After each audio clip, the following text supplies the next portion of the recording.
Graça e paz, meus irmãos, Pastor Paulo, falo aqui da cidade de Braúna, sou pastor aqui da Igreja A Palavra de Cristo para o Brasil, tenho trabalhado como professor do IBAG, Instituto Bíblico Antônio Gomes, aqui no nosso estado, também contribuído como professor do CEPAC, Centro Educacional A Palavra de Cristo para o Brasil. Há mais de 9 anos tenho trabalhado com EBD, Escola Bíblica Dominical. É um grande prazer estar fazendo parte deste projeto. Quero louvar a Deus pela vida do nosso apóstolo Rubens Gomes e também da bispa Paula Souza. Deus seja louvado pela vida do Senhor e também da bispa de poder ver e enxergar a necessidade de crescermos no conhecimento. Quero louvar a Deus também pelo bispo Marcelo Alencar, que é o escritor desta revista e também diretor do IBAG, Instituto Bíblico Antônio Gomes. Deus abençoe. Quero louvar a Deus pela vida do bispo Márcio Figueiredo. Deus abençoe, um amigo que temos trabalhado aqui no estado de São Paulo. Bispo Márcio, ele é coordenador do nosso estado e também diretor executivo das nossas revistas. Deus abençoe os senhores, que Deus continue dando visões de crescimento, projetos e juntos vamos crescendo na graça e no conhecimento. Vamos estudar. Pegue a sua revista, que tem como título Armas da Batalha Espiritual. E vamos juntos aprendermos a palavra de Deus. Que esta aula venha a ser bênção e servir de subsídio para você, professor, pastor, homens e mulheres de Deus que trabalham com ensinamento aí em suas igrejas. Vamos aprender. Lição de número 1, a verdade da palavra. Autor, Bispo Marcelo Alencar. Texto base. Assim mantenham-se firmes, cingindo-se com o cinto da verdade, vestindo a couraça da justiça. Efésios capítulo 6, versículo de número 14. Antes da introdução, eu quero dizer para os irmãos que o apóstolo Paulo é o autor desta carta, a carta aos Efésios, que foi escrita por volta do ano 60 a 62 depois de Cristo, o qual o mesmo apóstolo Paulo estava prisioneiro de Roma. O mesmo, ele tem uma preocupação para escrever essa carta, e uma carta com um tom circular, que não seria só bênção para a igreja de Éfeso, mas seria bênção para as outras igrejas na Ásia Menor. Olhe para os irmãos verem, o apóstolo Paulo estava preso em Roma, e ele estava vendo uma necessidade muito grande dos irmãos de Éfeso, e ele vai escrever aos seus irmãos para prepará-los e mostrá-los que na guerra espiritual Deus disponibilizou armaduras essencial para vencermos as batalhas espirituais. Quando o apóstolo Paulo ele escreve da prisão, ele tem em mente a cidade de Éfeso, que é uma imponente cidade, uma grande cidade do Império Romano, vamos dizer, era como se fosse a coroa do Império Romano, uma cidade comercial, uma cidade muito grande, uma cidade que tinha um templo grandioso, formoso, que era o templo de Artemis ou templo de Diana. Era conhecido como uma das maravilhas do mundo antigo. Quando você pega para estudar a cidade de Éfeso, você percebe que era uma cidade extremamente idólatra, pagã, que trabalhava com magias, feitiçarias. Você encontra ali uma prostituição ritualística ao culto a Diana ou a Artemis. Você vê que as pessoas eram envolvidas na idolatria, práticas de feitiçaria, práticas de magias, e práticas de ocultismo. Está no livro de Atos, capítulo 19, versículo 18 ao 20. Era uma cidade extremamente pagã e nas mãos de Satanás. No meio desse cenário estavam os poucos crentes da igreja de Éfeso. E o apóstolo Paulo está escrevendo exatamente para os crentes que estão lá, para que eles possam conhecer aquilo que Deus disponibilizou, para que eles venham vencer essa guerra espiritual que estava instalada nesta grande cidade idólatra, feiticeira, uma cidade que estava impregnada de coisas satânicas.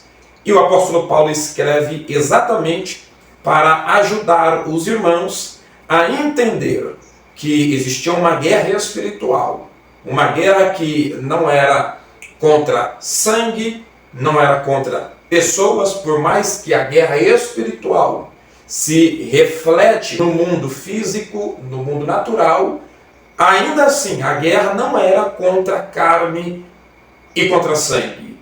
Nós vamos aprender com o apóstolo Paulo e com esta carta que existe uma guerra, e esta guerra é espiritual. Em primeira questão, quero dizer aos irmãos, todas as peças da armadura que Deus disponibilizou para o cristão não é para lutarmos entre nós, não é para lutar contra a carne e contra o sangue. Não é esse tipo de guerra que Deus está nos preparando. Não é esse tipo de luta que Deus está nos preparando. É uma luta espiritual. É uma guerra espiritual. O nível desta guerra é maior do que uma guerra física. O nível desta guerra é maior do que uma guerra naturalmente falando. Porque todas as guerras, tanto a física como a natural, a econômica, a política, por pedaço de terra, qualquer tipo de guerra, ela parte de uma guerra espiritual. Se nós tentarmos vencer a guerra física sem antes vencer a espiritual, nada feito. Agora, se nós vencermos a guerra espiritual usando a armadura correta que Deus deixou para nós, nós vencemos a guerra espiritual e vencemos também a guerra física. Fica comigo, queremos aprender mais da palavra de Deus. Introdução. A verdade bíblica é a base da nossa fé e da nossa salvação. A palavra de Deus, como verdade inerrante, é a nossa única regra de fé, a nossa única regra infalível de fé. Continuamos, diz assim: nesta lição vamos explorar como a palavra de Deus nos ensina, nos salva e nos liberta. Vamos mergulhar na verdade que nos faz livres e nos capacita a viver uma vida que honra a Deus. Em meio às batalhas espirituais que enfrentamos ao longo de nossa jornada cristã, viver em verdade nos fortalece e nos equipa como soldados preparados de Cristo. Qual é a sua relação com a verdade da palavra de Deus? Como ela tem influenciado sua vida e lhe preparado em dias de guerra? Abra seu coração e vamos crescer juntos na graça e no conhecimento das verdades de Deus reveladas em sua palavra.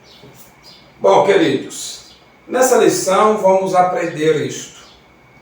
A verdade, a palavra de Deus, ela é infalível, inerrante, não tem erros, não sofreu sombras de variações, não tem engano.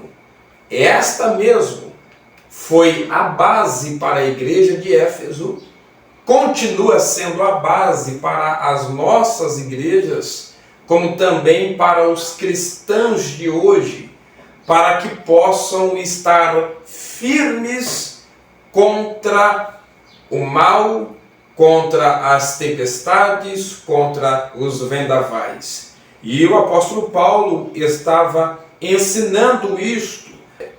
Eu acho bem interessante colocar isto aqui, que a Bíblia, que é a verdade de Deus, a palavra de Deus, que foi entregue através do Espírito aos homens, o que também usou homens para que pudesse escrevê-la. Segundo a história, temos mais de 40 escritores de estratigrafias diferentes. Tem reis, tem governador, tem pastor, tem servo, tem pessoas que eram da classe mais alta, como também tinha pessoas que eram da classe mais baixa, que o Espírito usou, inspirado para escrever o que temos hoje em mãos. Num período de 16 séculos.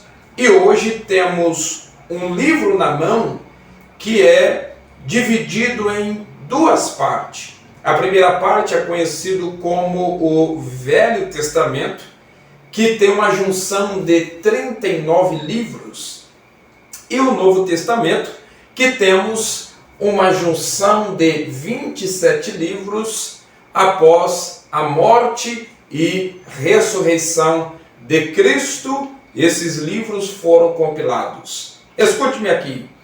Este livro, o livro mais vendido de todo o mundo e de todas as épocas, ele instruiu a reis e a servos a combater o bom combate.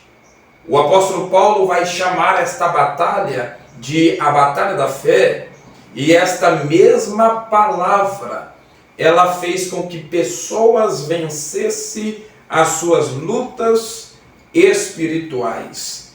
E aqui vamos aprender, explorando, buscando aprender com o ensinamento de Jesus, que é Ele, através da sua palavra, que nos salva, que nos liberta. Através de mergulharmos nesta verdades, nós seremos livres de dogmas, de ideologias, de preceitos, metodologias humanas que são contrárias à palavra dele. E como nós saberemos que nós estamos sendo coerentes com certas verdades que vai contra a verdade bíblica?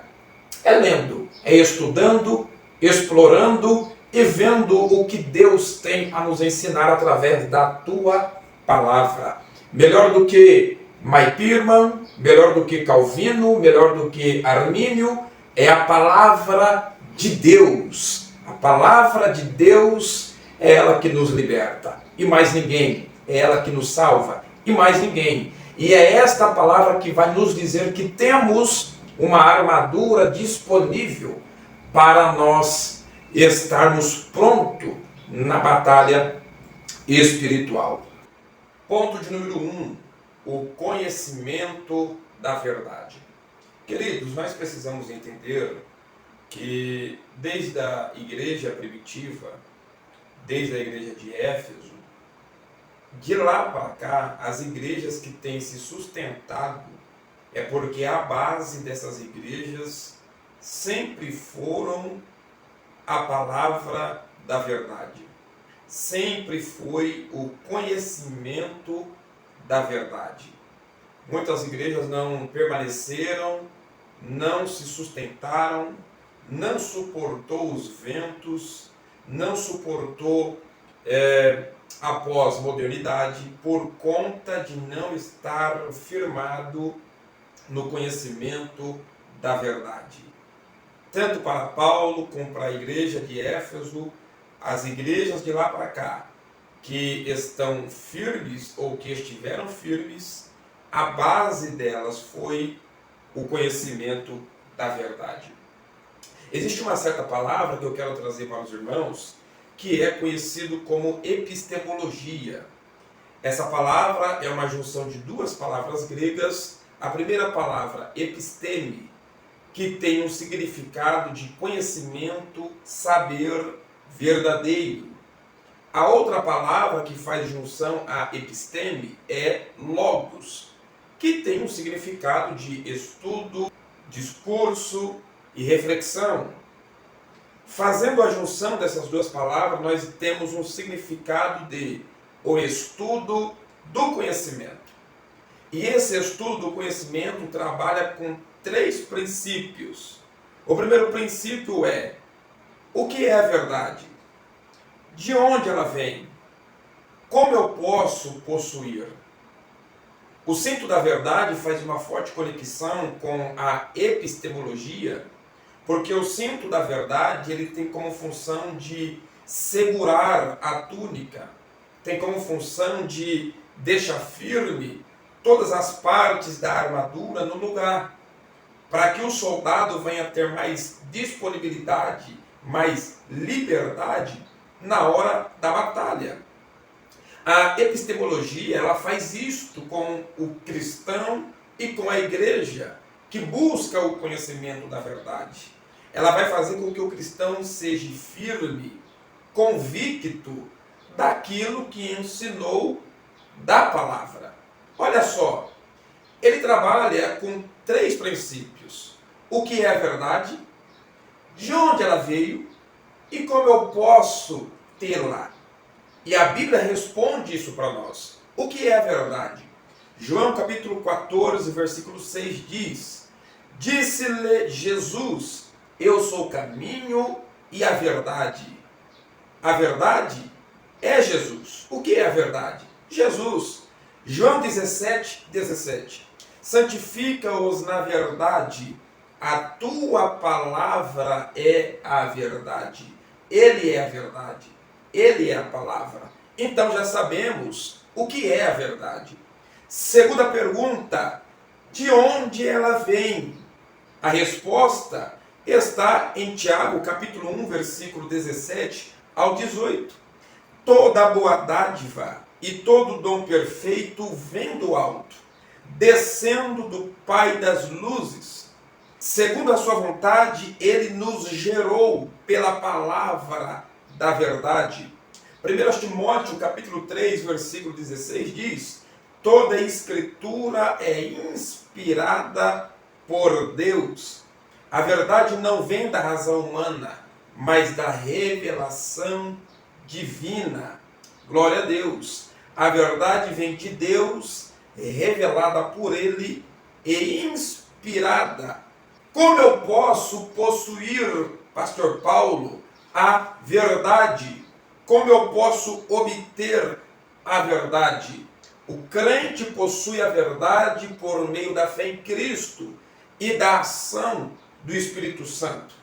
Efésios capítulo de número 1, versículo de número 13, diz assim: nele também vós, tendo ouvido a palavra da verdade do Evangelho, da vossa salvação, e tendo nele também crido, fostes selados com o Espírito Santo da promessa.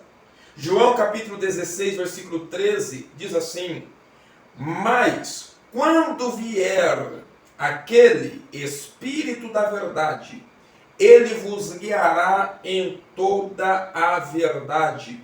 O crente possui a verdade pela fé em Cristo, confirmada e mantida através do Espírito Santo, que guia o crente em toda a verdade.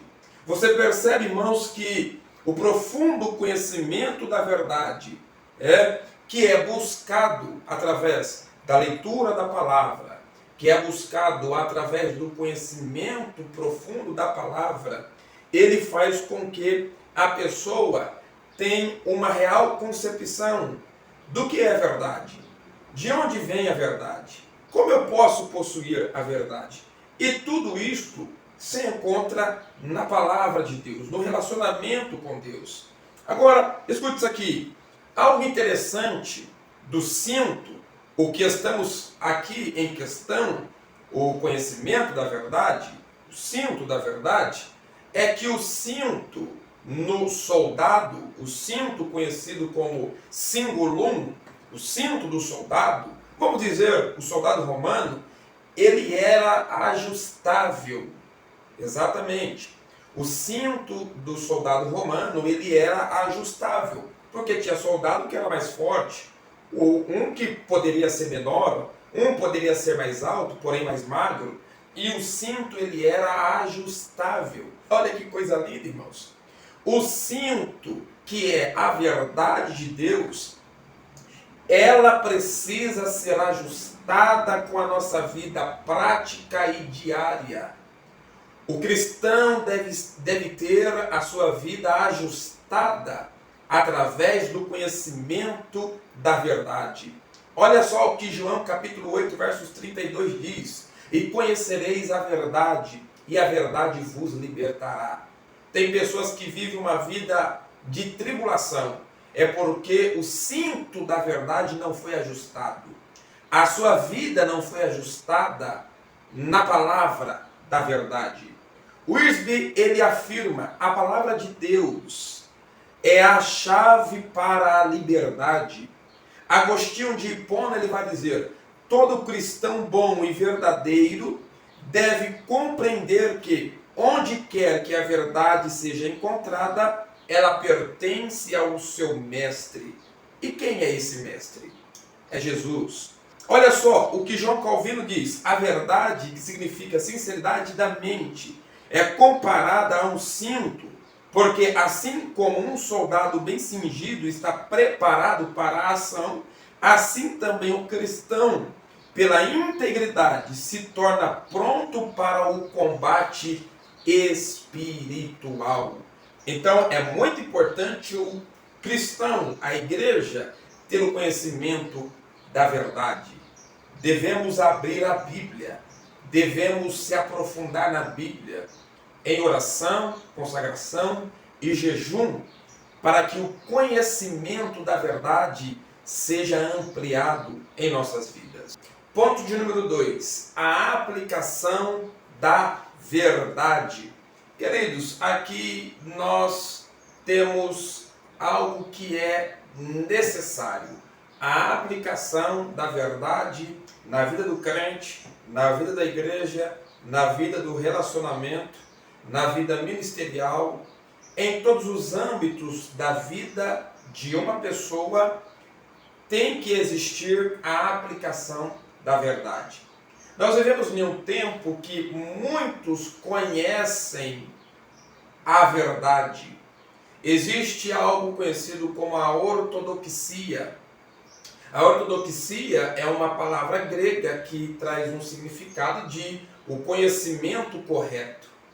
A pessoa aprendeu, conheceu, a pessoa foi ensinada, discipulada, portanto faltou na vida dessas pessoas a ortopraxia, que é a ação daquilo que aprendeu, é a ação daquilo que foi ensinado a ela, ou que foi ensinado à igreja, ou que foi ensinado ao obreiro.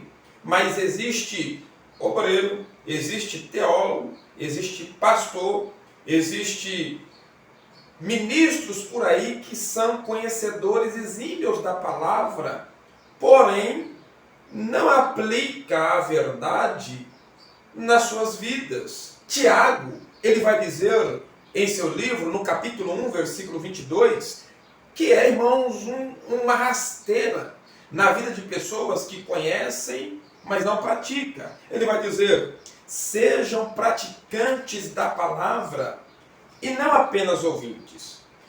Eu escrevi uma frase que diz assim, ouvem como aprendizes, mas não aprendam nada. Sentam para aprender como se fossem discípulos, mas não se tornam discípulos.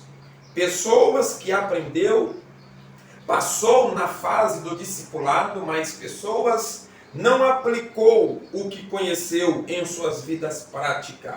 Olha só o que diz o profeta Ezequiel no capítulo 33, versículo 31 ao 32. Ele vem a ti como o povo costuma vir, e se assentam diante de ti como meu povo, e ouvem as tuas palavras, mas não as põem em obra. Pois com a boca professam muito amor, mas o seu coração só segue a cobiça. E eis que tu és para como quem canta canções de amor com boa voz e que sabe tocar bem, porque ouvem as palavras, mas não aprendam nada. Olha só a situação. 2 Timóteo capítulo 3, versículo 7 diz que aprendam sempre, mas nunca podem chegar ao conhecimento da verdade. Aqui o caso é sério. Sabe por quê? O conhecimento da palavra de Deus não é apenas um conhecimento teórico. Não é um conhecimento onde eu só aprendo a parte filosófica. O conhecimento de Deus, o conhecimento da verdade, ele parte da parte teórica para a parte prática. É quando eu pego, irmãos, tudo que eu aprendi, tudo que eu ouvi e aplico na minha vida. O soldado que anda perdendo a guerra é aquele tipo de soldado que diz: eu sou crente, mas minha boca não. Eu sou crente, mas o meu braço não. Eu sou crente, mas o meu pé não é não. Para mim dá um bicuda daqui para ali. Então esses cristãos, ou que se dominam cristãos, nem chega a ser, eles são soldados que andam perdendo a guerra, pois não tem firmeza, não tem prática. E o soldado, ele tinha um tempo, o tempo que ele aprendia a parte teórica, mas tinha a parte que ele devia vestir a armadura e ir para a guerra, a parte prática. Tinha o treinamento que era prático também. Então, nem sempre eu vou estar na parte teórica. Só que você tem quantos anos de crente? 50 anos? 60 anos? Quanto tempo você é missionário? Quanto tempo você é pastor, mas não sabe nada da palavra? Agora o pior, há quanto tempo você é cristão e não aplica a palavra na sua vida, na sua conduta? Adúlteros, fornicadores, mentirosos, roubadores, tosqueadores de ovelhas, pegam a palavra da verdade e aplica para ver o resultado disto, para ver o resultado da palavra aplicada nos corações. Orígenes vai dizer: conhecer a verdade é tornar-se verdadeiro. Irmão, o que tem de mentiroso por aí não está escrito. Porque conhecer a verdade, tanto para Tiago, como para Ezequiel, como para Timóteo, é um conhecimento prático. Como para Orígenes, o conhecimento é prático. Agora, para pessoas do tempo que vivemos, o conhecimento é conhecimento. Tem ateu que conhece, tem marxista que conhece, tem comunista que conhece. Conhecimentos que gera inutilidade. Conhecimento que gera nada. Não gera fruto. O que gera fruto é quando eu conheço o conhecimento prático que me faz ser verdadeiro.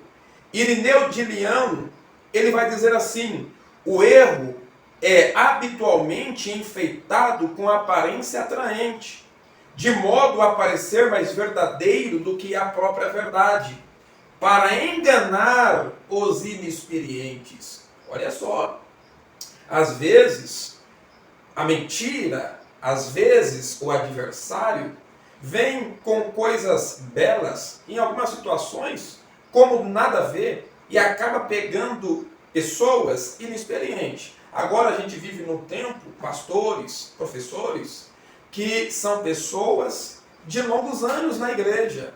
São pessoas que estão na frente de pessoas que não aplicam a verdade em sua vida. Elianai Cabral, ele diz assim: a verdade da palavra de Deus é a nossa arma mais poderosa contra o mal. Aleluia. Segundo aos Coríntios capítulo 3, versículo 2, olha só o que o apóstolo Paulo diz à igreja de Corinto: vós sois a carta escrita em nossos corações, conhecida e lida por todos os homens. Agora eu lhe pergunto: o que é que estão lendo a seu respeito? O que é que estão lendo a meu respeito? Que tipo de carta eu sou? Que tipo de carta você é? Passa isso para os seus alunos. Eles precisam ter conhecimento.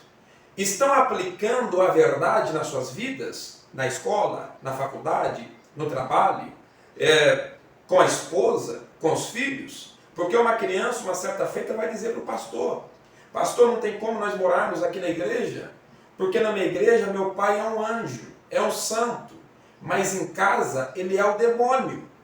Então tem muita gente mentirosa, tem muita gente que não aplicou a verdade na sua vida e vive uma vida de dubiedade, vive uma vida inconstante, está na igreja, cuidando de pessoas, liderando pessoas, mas vida prática, zero. E nós precisamos ter uma vida prática. Volto a dizer, Tiago dizendo, não sejamos ouvintes apenas da verdade, mas que nós venhamos ser praticantes da mesma. Ponto de número 3, resistência às mentiras. A verdade é a defesa mais forte contra as mentiras de Satanás. João capítulo 8, versículo 44 diz: ele é o pai da mentira. Satanás é o pai da mentira. E por milhares e milhares de anos, ele vem mentindo, ele vem enganando, ele vem falsificando e distorcendo, lançando dúvidas na verdade imperativa de Deus. Você pode observar isto no livro de Gênesis, capítulo 3, o qual ele trabalhou distorcendo e lançando dúvidas sobre a palavra de Deus no Éden, assim como ele fez com a primeira mulher chamada Eva. Você conhece muito bem a história. Adão e Eva, influenciados pela mentira de Satanás, pelo engano de Satanás e pela distorção da palavra de Deus, a humanidade passa a ter uma natureza pecaminosa. Olha só, isso é muito forte. Desde o princípio, desde o início, Satanás vem trabalhando com a mentira. Então, isso é sério. Porque, coloca aí, o crente mais velho que existe hoje, perto de Satanás, ele é um bebê. Satanás, ele vem mentindo, enganando, ludibriando, desde a fundação do mundo. Olha só, ele teve muitos e muitos anos de preparo, de experiência, de novas metodologias quanto à mentira. Se a pessoa não tiver alicerçada com o cinto da verdade, essa pessoa vai ser enganada facilmente. A igreja vai ser enganada facilmente. E o maior problema de hoje são igrejas enganadas. São igrejas que foram, com o passar do tempo, foram se corrompendo, foi distorcendo a verdade. Irmãos, tem vídeos aí, tem gravações, tem pregações, tem vários dados de pessoas que, com o tempo, se corrompeu devido à mentira. Olha só, quando não é a mentira, é a distorção da palavra de Deus. Está rodando aí vários vídeos de pessoas colocando palavras fora de contextos, frases fora de contexto, gerando segmentos que vão contrário à palavra de Deus. Esses dias eu vi um vídeo de um pastor em cima do púlpito, falando sobre a tatuagem, de que não era errado. Tá certo? Quando foi no outro dia, na onde se faz tatuagem, num estúdio de tatuagem, a filha estava dando volta no salão e indo até para o lado de fora, porque um líder religioso falou que não tem problema. Só que eu vejo um grande problema. O apóstolo Paulo vai dizer, tudo me é lícito, mas nem tudo me convém. Não é porque não está escrito, é errado. Não é porque está escrito, certo é certo. Mas existe o bom senso do cidadão do céu de não andar conforme o mundo anda, de não praticar as coisas que o mundo pratica. É porque a Bíblia não diz é certo fazer? Porque não está escrito é certo praticar? Não, o apóstolo Paulo falou sobre isso. Tudo que me é lícito, tudo me é lícito, mas nem tudo me convém. Nem tudo eu posso fazer. Por conta de não estar explícito. Olha aqui. E por não estar ali escrito explicitamente, claramente, Satanás usa de subterfúgio para muitos pecarem contra Deus. Agora, escute-me aqui. O mundo, de forma geral, tem caminhado para a estratégia máxima de Satanás, que é a mentira. Tá, meus irmãos? E às vezes a gente olhamos e pensamos assim, meu Deus, o mundo está numa mentira grandiosa. Só que, e as igrejas? Como que as igrejas estão nesse período pós-modernidade? Está coisas acontecendo muito rápidas e igrejas estão, irmãos, se aculturando do mundo que foi afetado pelo pecado e tem cometido vários erros com a palavra da verdade. Com a verdade. Tem igrejas que não têm cinto da verdade. Tem igreja que não tem palavra da verdade. O apóstolo Paulo parece que estava vendo isto no tempo atual. Claro, ele viu isto no tempo dele, mas no tempo atual, irmãos, isso em qualquer canto que você vai ser contra. Agora, o apóstolo Paulo, ele vai escrever a carta aos Romanos, capítulo 12, versículo 2, dizendo assim: não vos conformeis com este mundo, mas transformai pela renovação da vossa mente. Você foi renovado através da palavra, a sua mente foi restaurada através da palavra, ela foi renovada. Então não vamos cair na ladainha de Satanás, não vamos ser enganados, ludibriados pelas mentiras de Satanás. E é muito sério isso aqui, porque o relativismo entrou na igreja. E o que é isso, Paulo? É tantas coisas que estão dentro da igreja que antigamente era errado, antigamente era pecado, que hoje já não é mais. Eu aprendi que o pecado é pecado, vai continuar sendo pecado. Deus nunca agiu brandamente contra o pecado, principalmente da mentira. Jesus, ele não deixou cláusulas a favor do pecado.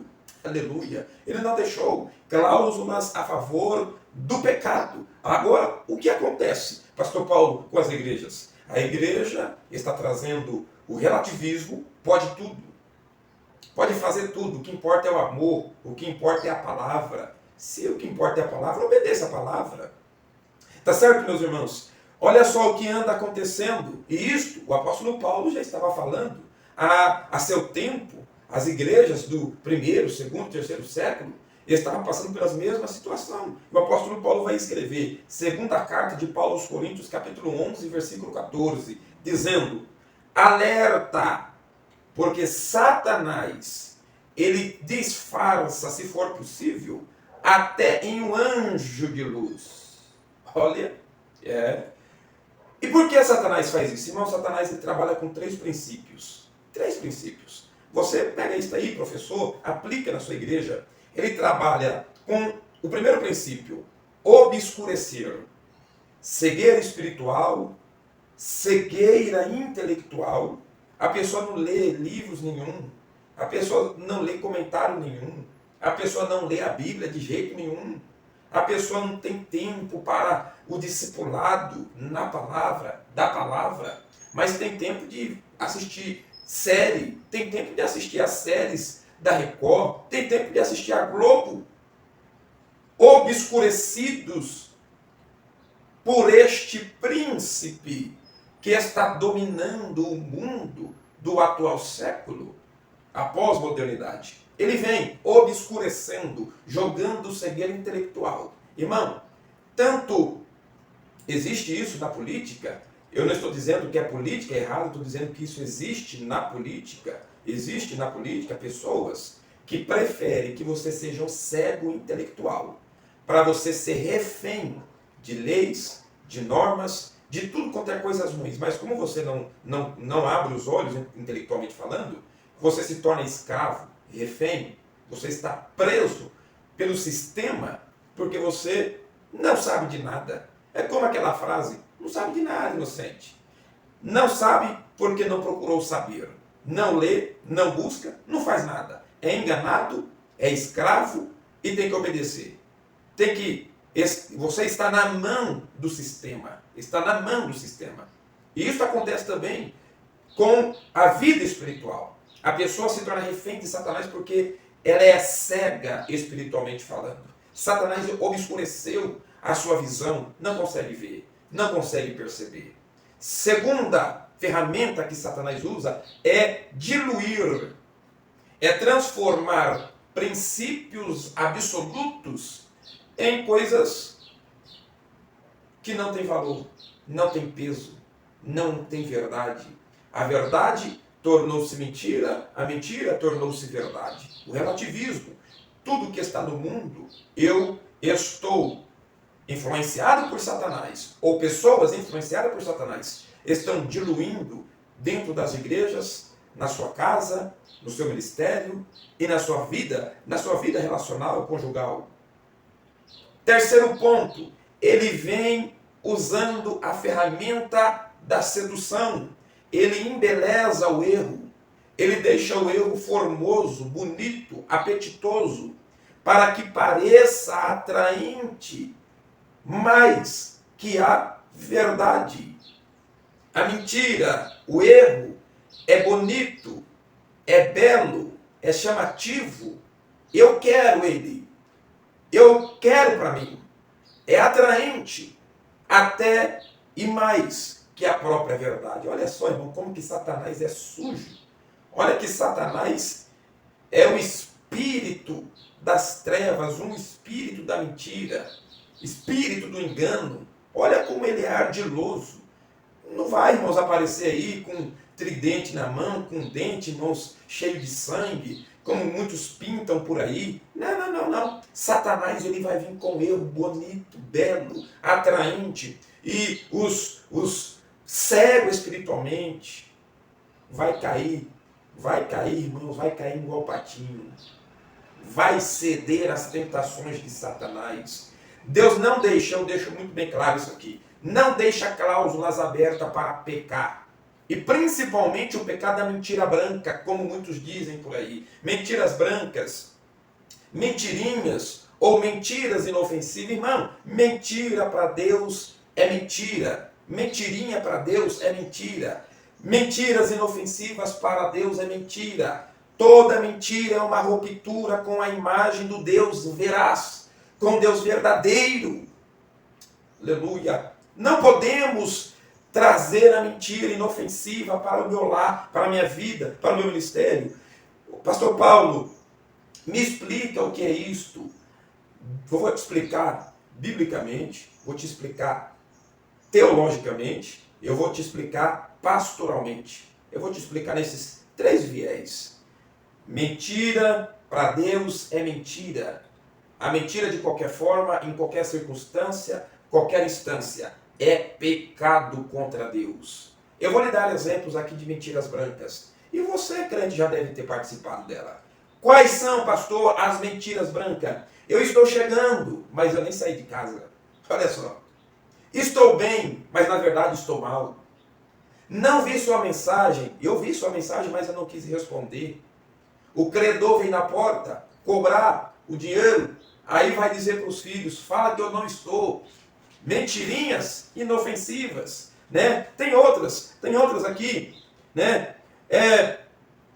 Outra mentira que diz assim, vou ver se consigo, mas quanto que na verdade eu já sei que não vou estar, não vou conseguir. São mentiras brancas, inofensivas. Eu ganhei um presente, mas eu não gostei. Aí a pessoa vai perguntar, você gostou? Eu amei o presente. Alguém já fez? Né? Mentiras brancas. E qual é o problema disto, pastor Paulo? É que esse tipo de mentira vai corroendo a consciência. Olha só. Vai criando hábitos de não viver na plena verdade. Vai abrindo portas, brecha e espaço para ações, mentiras, práticas maiores. Olha só. Efésios capítulo 4, versículo 25 diz, pelo que deixai a mentira e falai a verdade cada um com o seu próximo. Colossenses capítulo 3, versículo 9 diz, não mintais uns aos outros. Sabe qual é a justiça para a mentira? para a mentirinha inofensiva, para a mentirinha branca, como muitos dizem aí, a justiça de Deus é. Apocalipse capítulo 21, versículo de número 8. E a todos os mentirosos, sua parte será no lago que arde com fogo e enxofre, o que é a segunda morte. Meu Deus, não tem meio termo para Jesus. Não tem meio termo. Deus vai julgar o mentiroso declarado e o mentiroso que mente aí as suas mentirinhas inofensivas. Deus vai julgar de igual modo. A sentença será a mesma. Para Deus, mentira é mentira. Atanásio de Alexandria vai dizer: se o mundo é contra a verdade, então eu sou contra o mundo.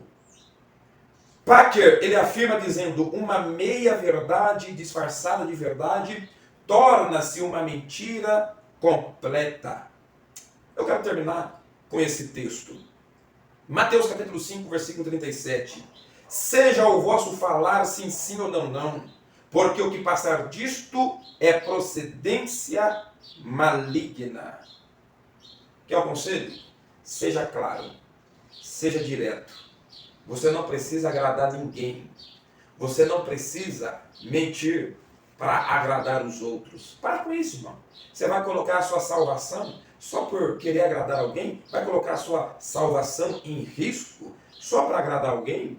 Pastor, você vai omitir a palavra da verdade só para agradar alguém?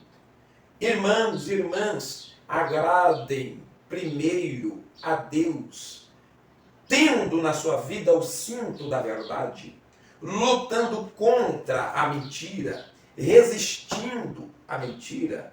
Eu quero que você leve à sala os irmãos a pensarem nesse ponto de resistir às mentiras, porque isto é uma grande ferramenta de Satanás que tem usado nesta pós-modernidade. Faça os irmãos pensarem, faça-os meditar. Em que sentido Satanás trabalhou, subornou, mentiu? O que Satanás deve ter feito a viver debaixo do jugo da mentira? Só que Deus, ele usa de misericórdia. E ele está colocando a oportunidade para você se libertar pela verdade. Tenha uma boa aula, que Deus te abençoe e até a próxima lição.